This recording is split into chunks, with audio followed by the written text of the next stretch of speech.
Ladies and gentlemen, welcome back to the No More Heroes 3 Championship Run. We're going to continue our adventure of fighting against all the bosses on Death difficulty, but today is a very special episode. We're going to be fighting against two. That's right, a double feature of bosses.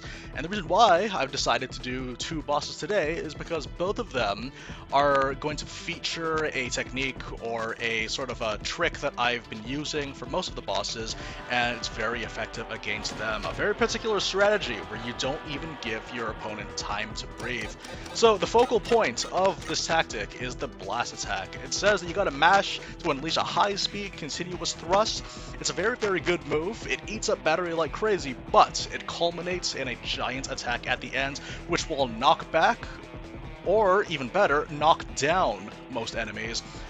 And this also applies to humanoid bosses. It's an extremely good move because of its high damage output, and although it eats up battery like crazy, that's fine because it also can build up the stun on enemies, so if you can do a wrestling move on them, you'll recharge instantly and continue the pain train as it is. It's a very, very fun move, and it says you have to mash the button, which is half true. In fact, all it takes is a triple tap of the Y button in order to get it started, and if you are smart about how animations work in this game, you can prepare that triple tap in the middle of one animation, and the moment that first animation finishes, it's going to go straight into a blast attack. This is really, really helpful to know because the blast attack is so useful all around, because one, like I said earlier, it can knock down or knock back enemies. Two, lots and lots of damage, both from the stun and vitality variety.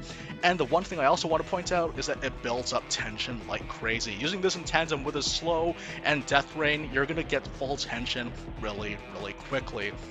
The main drawback to the blast attack, however, is the fact that you're going to be wide open for the duration of it, especially when you're doing a couple of moves to start it up. Like I said, mashing the regular attack button is all well and good, but what you really want to do is lower the amount of actions that you have to do before the blast attack begins. So, like things you can do, you could roll, you can finish off with other attacks, you can even cancel with a triple tap several animations, including throws, death glove skills, any attack really, and of course rolls. I'm going to be using that a lot in today's video, and the reason why being able to do blast attacks is so important, again, is that you're just rushing down your enemy constantly, not giving them any room to breathe. So what we're going to do is I'm going to briefly explain a little bit how it is, how exactly it does work in terms of how the animations do, and then from there we'll continue on, so I'll see you guys there. Okay, so before we fight against Native Dancer and Destroyman Two-Face, I want to quickly just give a rundown to newer players that are less familiar with how exactly animation cubing works in No More Heroes 3. So, I mentioned earlier that you don't actually have to mash to get the blast attack. All you gotta do is triple tap. So basically, like, you just triple tap, like, immediately, it looks like this, where you start off with one regular attack, but you go straight into the blast attack. However, the initial tap, obviously, is just because you're pressing the attack button. It's not actually part of the blast attack. The nice thing about the blast attack, though, is that it can pretty much be queued. You can queue up that triple tap button input with any animation. But before I explain that, I should probably explain how animations work in No More Heroes 3. And this is a holdover from when it was in development for TSA, I believe. But look at it this way. Let's just say I do this heavy attack. It's really, really wide range, but also quite slow. But what if I want to dodge? What if at the last second I change my mind and I wish to dodge?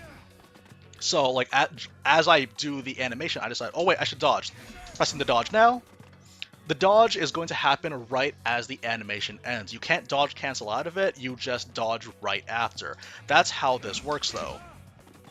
And yeah, like any animation, pretty much. So, the way that it works, though, so even like with the grab, for example, that's another example if I want to grab as it finishes.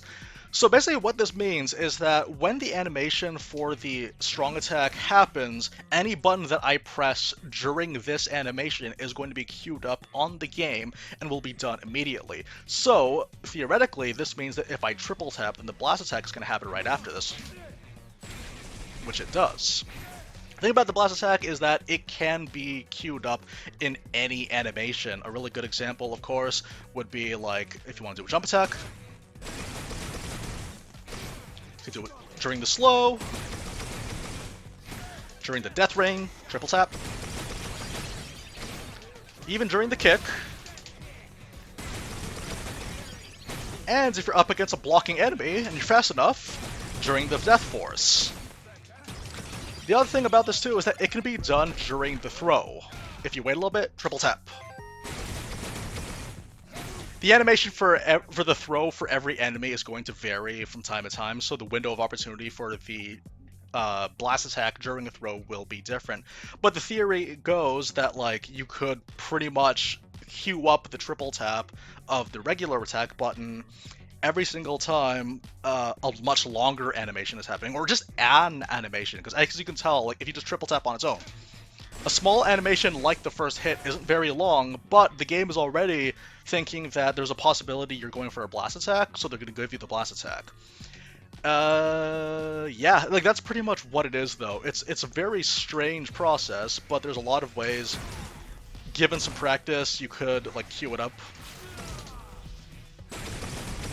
during any animation. Again, like as soon as the animation is happening, you are free to do that. This also happens during the giant slash attacks that Travis does when the big red arrow appears on the screen, which I'll be making much use of during the upcoming boss fights. So yeah, like a common tactic, and this is really, really common for fighting against the bigger enemies during the defense missions, is that like you would want to like begin, do a blast attack, knock them down, and then do a dodge into another blast attack. The reason why I do a dodge is because if I were to do a jump attack, and then another jump attack into another blast attack, as you can see, when I did the second jump attack, the guy was able to get back up, and the thing is, though, most bosses, they'll already start having ideas of ways that you'll react to your next ability, and that's kind of how this game works, though, is that it reacts to your inputs in a way where the options of what an AI does is limited to what exactly it is that Travis is up to. So when you're using the blast attack, obviously there's going to be one outcome for the blast attack, and that is an attack that prevents your enemies from doing anything. Even if it's a boss enemy, if it knocks them down, or if it's going to trigger a giant slash, which again, as I said earlier, you can queue up a triple tap during that animation to do another blast attack and continue on the hurt. So yeah, being able to do a roll completely negates that initial hit that prevents them from getting up in the first place, which is why I do it so much. And the thing about the blast attack is that you can dodge cancel out of it after a certain point, so this is a great way to practice it too. Doing a triple tap during a dodge will also result in a blast attack. That's pretty much how this works, though. There isn't really so much else I can say, but the more you practice this, the more DPS you'll put out per boss, and most of these bosses on death difficulty especially, where every second counts, because, you know, every second that counts means that you're one step closer to dying, is going to be much faster. I'm talking like 2 minutes tops, in most cases. 2.5 minutes, we'll be generous. 2.5, 3 minutes. Something like that. But like most bosses, though, will take no time at all because you're constantly putting out damage. And like I said, even though it eats up battery like crazy, the fact that you're able to easily stun enemies with this thing and follow up with more blast attacks is really, really deadly. So understanding what to do and how to use it consistently is very, very important. So what we're going to do now is that we're going to cut to the first fight, which is Native Dancer. A really, really fun fight, so I hope to see you guys there. Okay, so we're going to be looking at Native Dancer first, and the thing about Native Dancer is that he has a lot of tricky tricks that will easily be able to kill you if you're not careful. A lot of his attacks are really sneaky, and they have a tendency to kill you outright when you don't expect it, because that's just the nature of death difficulty. And the thing about Native Dancer is that while a lot of his abilities are quite easy to perfect dodge so that you can do your Mustang mode dashes, the thing is, though, is that there are going to be some abilities that, like, if you're committing to blast attacks like I'll be doing in this video, if you miss time when you begin it, then he's going to throw his grenades, and just getting hit by the grenade alone is going to kill you, and obviously the explosion is going to do and finish the job that the initial hit did not, the initial hit started. So the thing about playing No More Heroes 3, which I really, really enjoy, is the fact that when you fight against these bosses with all the different mechanics, if you have a good strategy in mind when you start to facilitate and make the most of all your Death Glove abilities and your Beam Katana abilities, you'll find that Travis is forcing the game into his own image, and that's exactly the kind of storytelling that I like to see. So, let's give this a whirl. I hope I don't die. Start things off with a kick. Triple tap. Triple tap.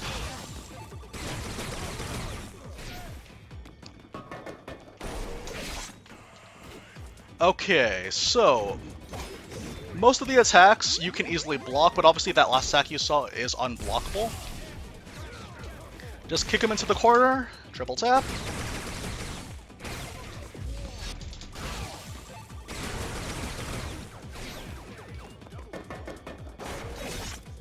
We got ourselves a crazy throw, so we can actually take advantage of this.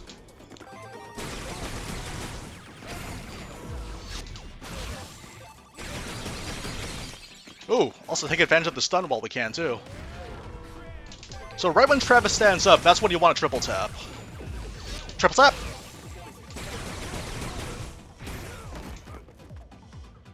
You know what? Triple tap again. Roll to the side, triple tap some more. Why not? Triple tap! Triple tap before the attack lands. When you're doing the death blows. Because if you do it too soon, the AI is going to notice what you're up to, and he's going to try to escape. Triple tap!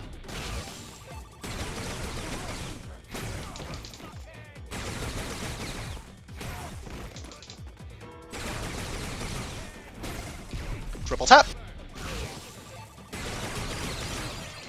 Alright, we got it. Building yourself some momentum. Similarly to Henry, you want to go for a grab as soon as possible, because he can escape from it quite quickly. Triple tap! Don't give him a chance to clone himself. Uh-oh.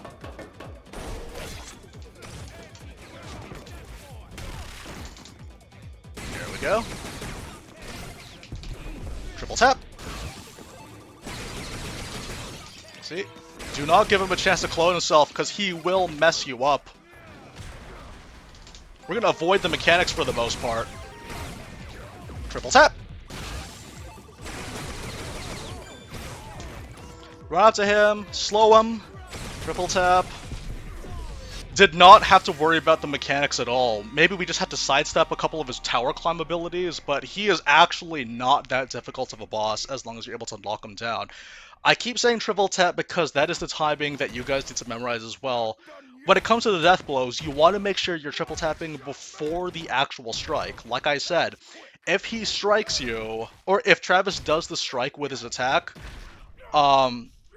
before you finish triple tapping the or buffering the blast attack, then the AI for Native Dancer is gonna be wise to what you're doing. He'll dodge out of the way, jump back, throw a grenade at you, and that could end the run abruptly. But yeah, otherwise though, a very simple boss.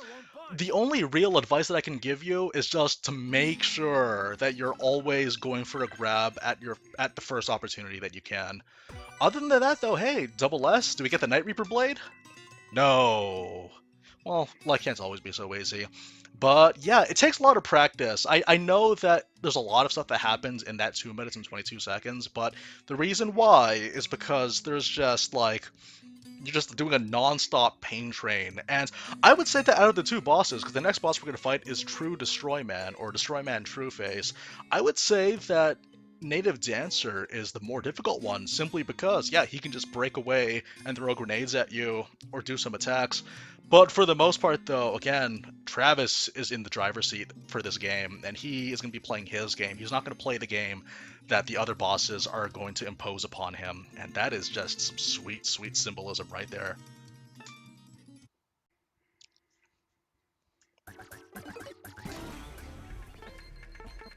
Where is it? Oh, right, here we go. Okay, so, fighting against Destroyman, yada yada yada, die one hit. You know how it is. The thing about Destroyman Trueface, similarly to Native Dancer, is that there's so many mechanics, well, not so many, but there are some mechanics that are like, you know, oh, these are the perfect dodgeable, these are unblockable.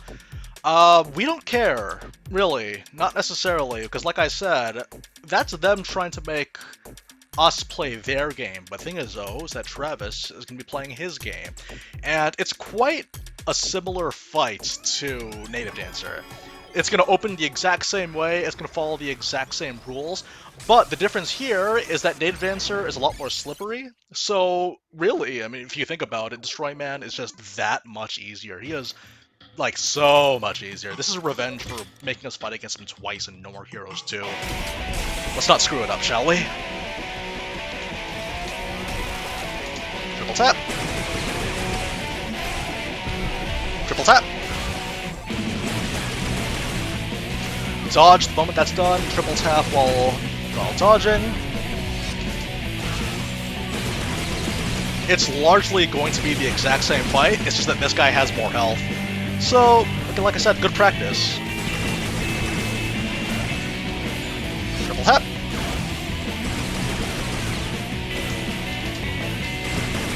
The worst case scenario is you could use your slowing abilities, like this. If you mess up, you could always try again.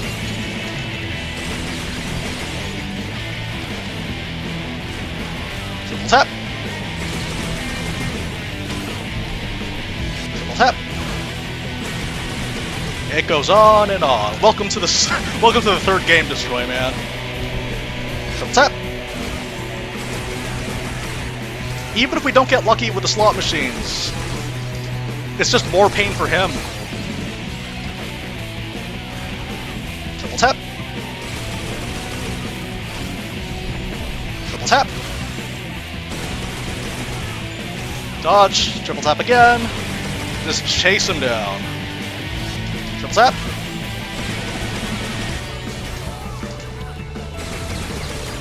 Just like that, we almost got our slow back, so we could afford to make some mistakes.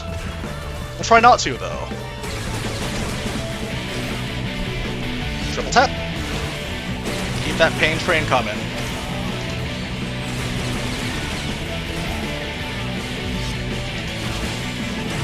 And that is a wrap. Seriously. Like, we don't have to fuss at all over the mechanics of this fight, because all we're doing is buffering blast attacks during every death blow, and then roll canceling, and before you know it, he's gonna be Kool-Aid. Look at that Kool-Aid. Look at that corn syrup. According to my parents, this blood is real. Oh, it's so disgusting. Oh. Oh. But yeah, like, that's the thing, it feels really, really weird. That's why I'm not comfortable with calling this a guide. It's not a guide for the bosses. Like, if you want an in-depth boss guide, I'm not sure if it's worth telling it to you guys, because look, how easily we could just beat this in a minute and 52 seconds. I mean, he has moves. Allegedly, he has attacks that he can use. I know some flying a couple of times. But if you ever, again, if you find yourself in a situation where you make a mistake, that's okay. Use your Death Glove skills. Normally, you would use the Death Force, and then throw them into a corner. And this applies to every boss, by the way. I know with Destroyman, it's a special case because there's a circular arena, but if you force them into the wall, or for a boss in a rectangular arena, just force them into the corner, and then follow that up immediately with a death kick. Don't hesitate. Just throw, and then do the death kick, and then you'll knock them down, no questions asked, even if they're blocking. And then continue the process again, triple tap during the death kick, and then see if you can't loop them to death, like you saw just now. A minute and 52 seconds, which is crazy. But yeah, that is how to fight against these two bosses with this specific tactic. Honestly, with this tactic in mind, you can even apply, buffering the blast attack during animations to most other bosses too. Any boss that has a death blow, which is literally all of them, you can take advantage of that, and you'll find that your clear times are going to be much faster as a result. Anyways, guys, thank you for watching this video on how to use animation techniques or animation programming exploitation to defeat bosses in a timely manner, and hope to see you guys next time, because next time we're going to fight against a boss that actually does mean we have to fuss with the mechanics, I think. I have to experiment with him a little bit more, But if you played this game, you probably know who I'm talking about. He's a toughie. Uh, one of the tougher bosses on Death difficulty, but we have fought against two of the potentially easiest ones. Native Dancer gets a little bit of an edge because he's so squirrely, but Destroyman, like you saw, just a punching bag. It's like No More Heroes 1 all over again. Yeah, so guys, thank you very, very much, and I will see you guys in the next video, whatever that is. Take care, everyone.